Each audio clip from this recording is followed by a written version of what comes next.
Sejam todos bem-vindos ao canal Evangelho as Boas Novas de Deus, e nesse vídeo eu quero falar sobre o Salmo 1.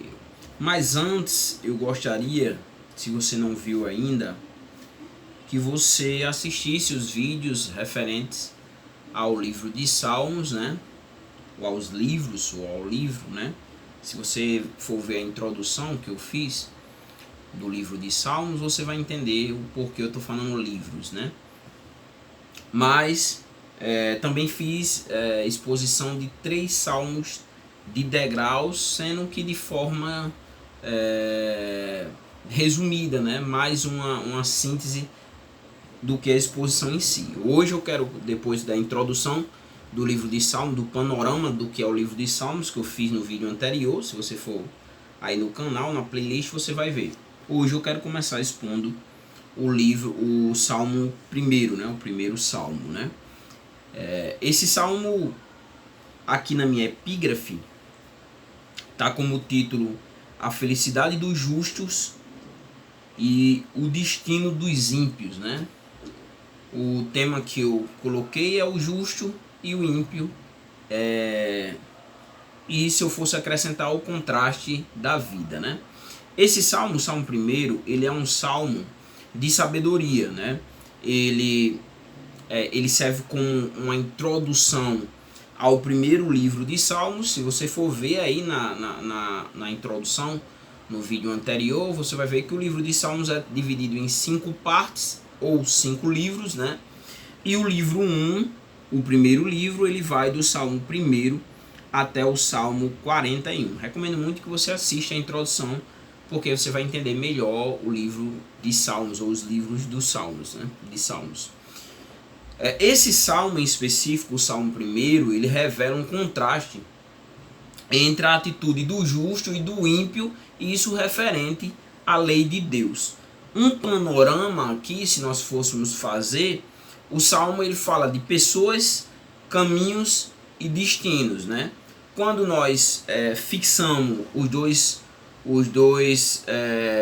poderíamos dizer personagens do salmo, ou os dois grupos de pessoas dos salmos, nós temos o justo, né, que no texto ele ama e medita constantemente na lei do Senhor, e o ímpio, né, que odeia a lei do Senhor, né, e não se importa em meditar nessa lei, né? Então seria esse os dois personagens ou grupo de pessoas que o salmo descreve. Também uma coisa interessante é que esse texto, o Salmo 1, do versículo 1 até o versículo 6, ele assegura uma promessa bíblica ao povo de Deus. Quem segue seus mandamentos, observa as leis do Senhor, vai ter satisfação em sua vida e prosperará em tudo que fizer. Essas são as promessas que estão implícitas nesse salmo, né? Nesse salmo você vai ver também que o salmista ele compara e contrasta o justo e o ímpio, né? Só que ele vai além, ele destaca o fim de cada um, o fim do justo e o fim do ímpio, né? Então, tendo dito isso, né, eu acho que nós já fizemos trouxemos um panorama dos salmos. Eu acho que agora a gente já pode começar a expor, né? E aí a primeira coisa a entender aqui nesse texto é que todas as pessoas elas estão separadas eticamente. Nós vamos entender por quê. Primeiro nós vamos ver o retrato do justo. O retrato do justo, quando você vê esse retrato, você logo deve associar um contraste, né? Seria o ímpio, né? Então, a primeira coisa no retrato do justo é como esse justo ele se comporta no seu dia a dia. Então o Salmo 1 diz assim: bem-aventurado, né? E aí nós temos até as bem-aventuranças em Mateus no capítulo 5. Bem-aventurado, né? Mais que feliz, né? É aquele. Aí o versículo ele traz 3 comportamentos do justo, né? O que o justo não vai seguir, que o justo não vai 3 comportamentos do qual o justo não pode seguir, né? Por ser justo, é o oposto, ele deve fazer exatamente o oposto. E aí o salmo diz assim, né? Bem-aventurado, ou mais que feliz, né? O versículo 1, é aquele que, primeiro, não anda segundo os conselhos dos ímpios, né? Então, o justo logo fica implícito que ele não anda segundo o conselho dos ímpios. Por quê, né? Por que o justo ele não anda segundo o conselho dos ímpios? Porque logo o ímpio ele anda num caminho diferente do caminho do justo, né? E os seus conselhos, né? Os conselhos que ele tem para oferecer desvirtua o justo do seu caminho para o caminho dele, para o caminho do ímpio, né? Porque o justo, na verdade, ele anda segundo os conselhos de Deus, que é o que nós vamos ver lá na frente, né? E o ímpio, nós vamos ver também como é que ele anda, né? Então, mas o versículo 1, ele também traz outro comportamento do justo no seu dia a dia, que é, primeiro, né? Ele não anda segundo o conselho dos ímpios, né? Não se detém no caminho dos pecadores, né? Ele não para no caminho, né? No caminho mau, o caminho do pecado, né? Então o texto diz, né? Ele não se detém, né? No caminho dos pecadores, não vai para esse caminho, não caminha no caminho dos pecadores, né? No caminho voltado para o pecado, ele não se detém nesse caminho, né? E ainda traz outra observação, nem se assenta na roda dos escarnecedores, né? Mas aí vem a questão, o que tem os escarnecedores a oferecer, né? Aqueles que andam segundo a sua carne, segundo a sua própria natureza, né? Então, conselho dos ímpios, né? Caminho dos pecadores, né? E roda daqueles que escarnecem, os escarnecedores, né? Esse é o caminho, o justo, ele anda num comportamento oposto a isso, e o ímpio ele vive exatamente dessa forma, né? E aí a questão o apóstolo João, na sua primeira epístola, né? Em 1 João, no capítulo 1 e versículo 15 e 16, né? Nós temos aqui uma ideia, já no Novo Testamento, né? De qual deve ser o relacionamento, o relacionamento do justo com o mundo, né? E aí, se você for ler aí, o versículo 15, ele diz assim, o justo, ele não ama o mundo, né? O versículo diz assim, não amem o mundo, nem o que nele há. Se alguém ama o mundo, o amor do Pai não está nele. Então, como deve o cristão caminhar, né? Qual deve ser o caminho que o cristão deve caminhar e que ele não deve caminhar? Primeiro, ele não deve amar o mundo, nem o que há no mundo, o sistema, né? Em si, né? O modo como o mundo anda, né? E por quê? Porque se você anda de acordo com o que o mundo oferece, né? Logo, o amor do Pai ele não se encontra em você. Mas o texto vai além. Por quê? Porque o que há nesse sistema mundano, no mundo voltado para o pecado, o que há? E aí o texto diz, porque o que há no mundo? A cobiça da carne, a cobiça dos olhos, a ostentação dos bens, não provém do Pai, mas do mundo. Então, olhando para isso aqui, nós logo vemos que o nosso relacionamento, nós devemos nos relacionar com as pessoas que se encontram com o mundo, mas não com o sistema mundano ou o que o mundo ele oferece. Uma segunda observação com referência ao retrato do justo é que o justo ele não anda nesse caminho. Por quê? Porque ele tem satisfação na palavra de Deus. Veja, ele não anda segundo o conselho dos ímpios, no caminho dos pecadores, nas rodas dos escarnecedores, mas ao contrário disse, onde é que está a sua satisfação? E aí o versículo 2 diz: ao contrário, né? Ao contrário do que veio no versículo 1, sua satisfação, quer dizer, o seu prazer, né? Está na lei do Senhor, né? Na palavra de Deus. O prazer do justo está na palavra de Deus. E nessa palavra ele medita, né? De dia e de noite. Quer dizer, o que aqui esse versículo traz? Tempo com Deus, relacionamento com Deus, através da sua palavra, através daquilo que Deus nos deixou como o seu guia. E qual é o guia? O guia que Deus nos deixou para conduzir as nossas vidas é a sua palavra. E aí, eu procedendo assim, eu não andando conforme o sistema que o mundo me oferece, eu tendo prazer e satisfação na lei do Senhor, na sua palavra, a minha alegria, o meu prazer tá na palavra de Deus, né? E eu tenho tempo, relacionamento com Deus. Qual é o resultado disso para a minha vida? O versículo 3, ainda no retrato do justo, né? E aí, quais são os resultados naturais na vida do justo? Já vem o versículo 3. É como uma árvore plantada à beira de correntes de águas, dá fruto no tempo certo e suas folhas não murcham. Vamos entender aqui, né? O que é o bem maior para a agricultura? É a água.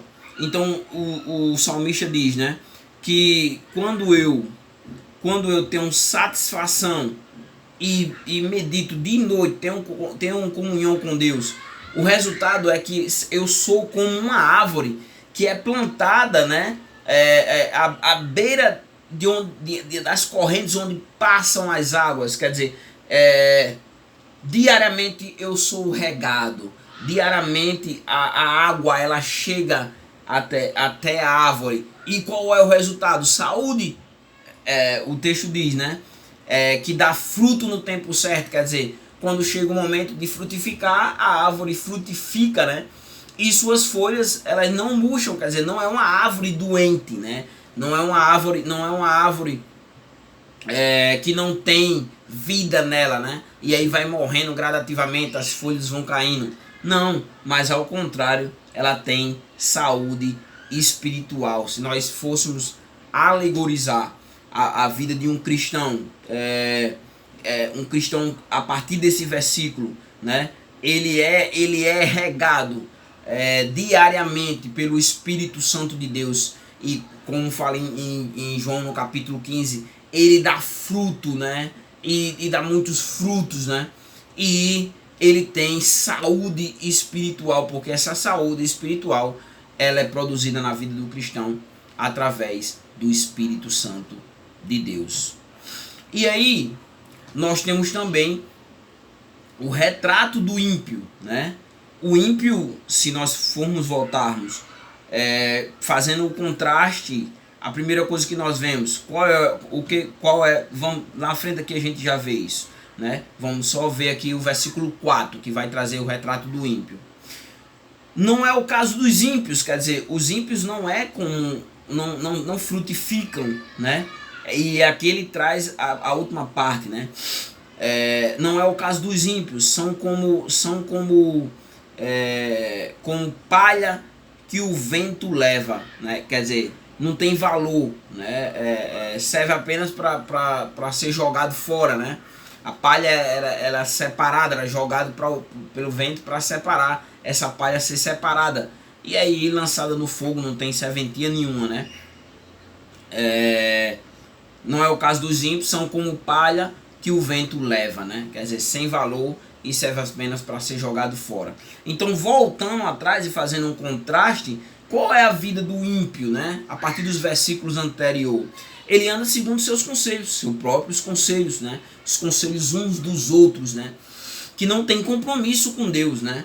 Eles vivem em prol do pecado, né? Vivem em prol de uma vida pecaminosa, né? São a fonte de seus próprios conselhos, de onde provém os conselhos para que o cristão ou para o servo de Deus ele caminhe de acordo com a vontade de Deus, da palavra. No caso, o ímpio vem dos seus próprios conselhos, uns dos outros, que vivem debaixo do pecado. Logo, eles não produzem frutos dignos de arrependimento. Então esse é o retrato do ímpio, né? Nós temos o retrato do justo e aqui nós temos o retrato do ímpio. E aí a segunda parte do texto, que é o versículo 5 e 6, né? Nós já fomos do versículo 1 até o versículo 4. Versículo 1, 2 e 3, o retrato do justo. Versículo 4, o retrato do ímpio, fazendo um contraste com o versículo 1, 2 e 3. E agora nós vamos entender que todas as pessoas estão separadas judicialmente. Primeiro nós vimos que todas as pessoas elas estão separadas eticamente. Nós vimos porque o comportamento de cada um. E agora nós vamos ver que todas as pessoas elas estão separadas judicialmente. Primeiro vamos ver a falha do ímpio, versículo 5, né? E a falha dele é que eles são reprovados no julgamento de Deus, versículo 5. Por isso, né, os ímpios não resistirão ao julgamento, que é o juízo, eles não vão resistir, né? Nem os pecadores na comunidade dos justos, fazendo aqui um paralelo, né, à separação entre o joio e o trigo, né? Jesus disse que deixasse por enquanto ali o joio para não ir arrancar o joio e acabar arrancando o trigo junto, mas haverá um tempo que vai haver essa separação e aí os pecadores os pecadores não permanecerão na comunidade do justo, né? E aí o versículo 6 ele traz o resultado do estilo de vida, né? Tanto do justo quanto do ímpio. Primeiro o justo. Qual é o resultado do estilo de vida judicialmente do justo? Versículo 6, parte A. O justo ele é reconhecido por Deus. Deus o conhece, porque ele tem comunhão. A partir dos versículos anteriores que nós vimos, né? Ele tem comunhão com Deus. Versículo 6, parte A. Pois o Senhor aprova o caminho do justo. Quer dizer, Deus conhece os caminhos dos justos e logo ele recompensa o caminho do justo. Nós vimos isso, né? Que ele é como uma árvore plantada junto às correntes de água e dá fruto no tempo certo e suas folhas não murcham, quer dizer, tem saúde. E tudo que ele faz, tudo que ele fizer, logo tudo que ele faz, né? Ele prospera, né? O que é o justo?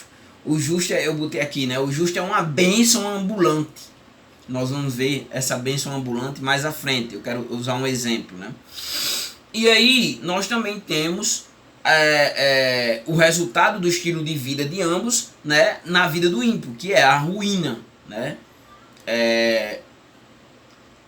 O versículo 6b diz: mas o caminho dos ímpios, quer dizer, o modo como ele vive, leva ele à destruição, à consequência, à recompensa, porque ele não subsistirá ao julgamento de Deus.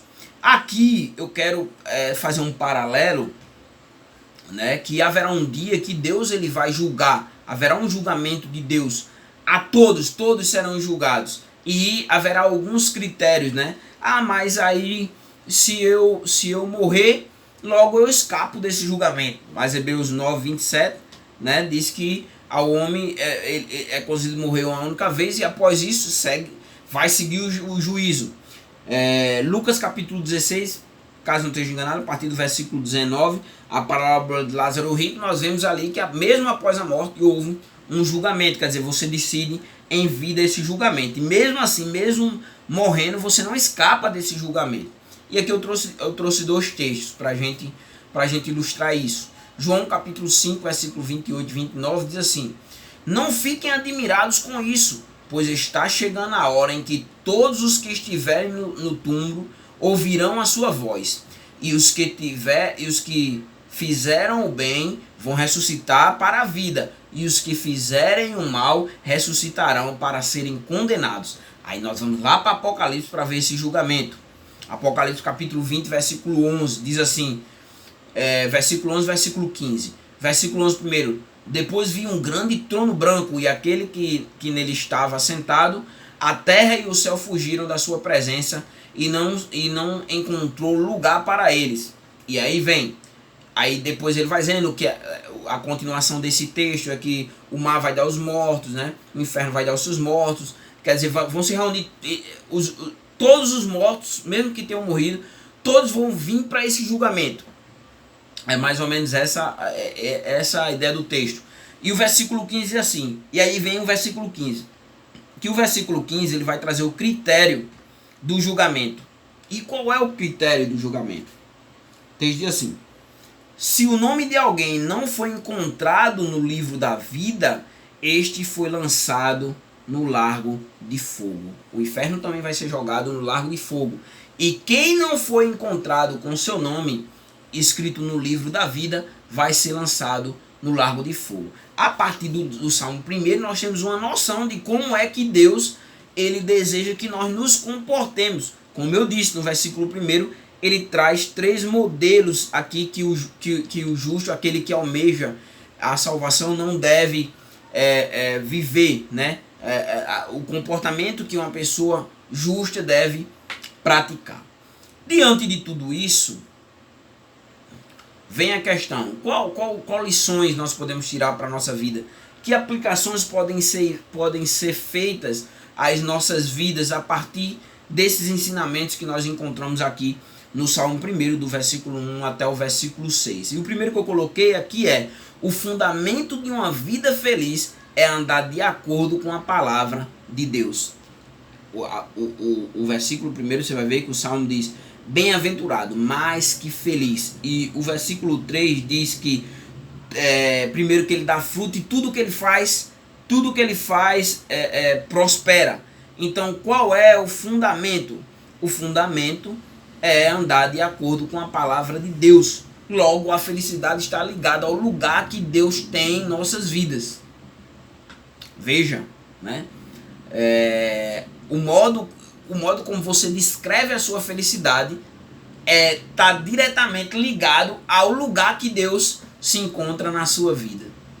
Então, se hoje você está se sentindo infeliz, se hoje você se sente angustiado, se hoje você sente que não é uma pessoa completa, logo isso tá relacionado diretamente ao lugar que Deus ele está na sua vida. E a promessa é que você vai ser uma pessoa frutífera, né? E próspera onde você botar os seus pés.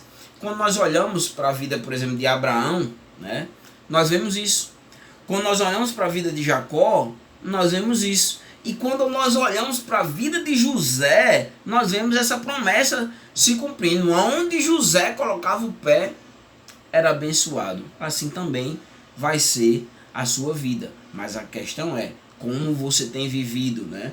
E que lugar Deus se encontra na sua vida. Essa é a primeira aplicação que eu faço. Outra aplicação aqui que o texto deixa claro, fica implícito, é que o texto apresenta 2 modos de vida. Logo, esses 2 modos de vida estão ligados diretamente a 2 caminhos. Se nós levarmos para o Salvador, que é Jesus, ele fez, de certa forma, algo similar ao que esse texto apresenta. Em Mateus, no capítulo 7, versículo 13 e 14, ele dá mais ou menos essa ideia. Porque ele diz assim: entrem pela porta estreita, pois larga é a porta e amplo o caminho que leva à perdição. E são muitos os que entram por ela. Os que entram por quê? Pelo caminho, a porta larga, né?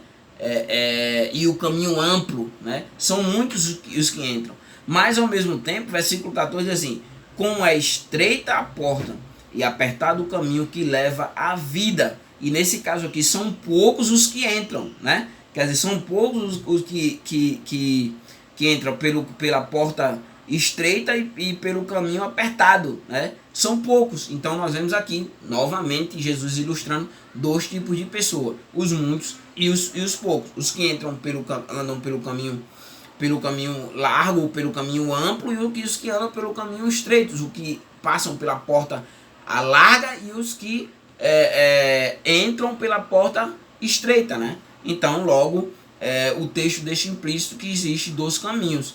Cabe a questionar a mim e a você qual é o caminho que nós estamos seguindo. A partir daí nós vemos, como nós vimos lá no texto de 1 João, né? que devemos olhar qual tem sido o nosso relacionamento com o mundo, como nós temos nos comportado diante do sistema mundano. A última aplicação que cabe aqui para a gente finalizar, né, está no final, né, no versículo 6, que nós vimos aqui que o versículo 6 diz: porque o Senhor recompensará o caminho do justo, mas o caminho dos ímpios traz destruição. Aqui logo fica implícito, e nós abordamos isso no texto de João, capítulo 5, e Apocalipse, capítulo 20, logo fica implícito que haverá um dia em que Deus julgará o mundo, e o resultado será salvos e condenados. E aí vem a questão: se fosse hoje, né, como você que está me ouvindo aí se sairia nesse julgamento? Você seria recompensado os seus caminhos, ou os seus caminhos levaria você à destruição? Se Jesus ele voltasse hoje, né, partindo para o progresso da palavra, a palavra ela segue nós temos a revelação, ela é progressiva, chegando a Jesus. Jesus foi e voltará, João 14. E logo fica a questão: se Jesus voltasse hoje, você estaria preparado?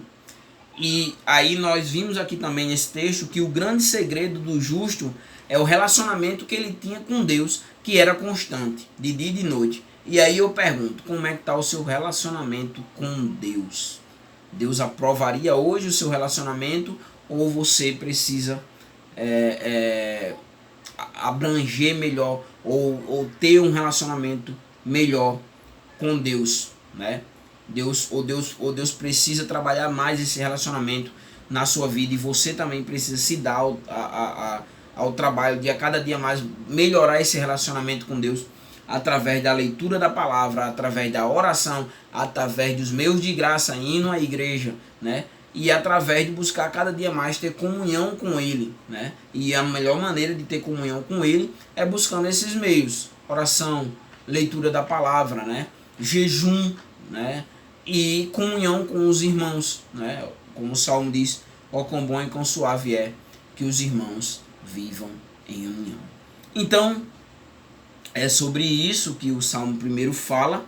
Eu espero ter abençoado a sua vida, espero que você tenha aprendido um pouco sobre esse salmo, né? E aí a gente vai progressivamente explorando outros salmos de acordo com a graça de Deus, de acordo com o tempo e com o agraciamento de estudar esses salmos. E aí eu vou expondo para vocês, pela misericórdia de Deus. Que Ele seja louvado e que Deus os abençoe.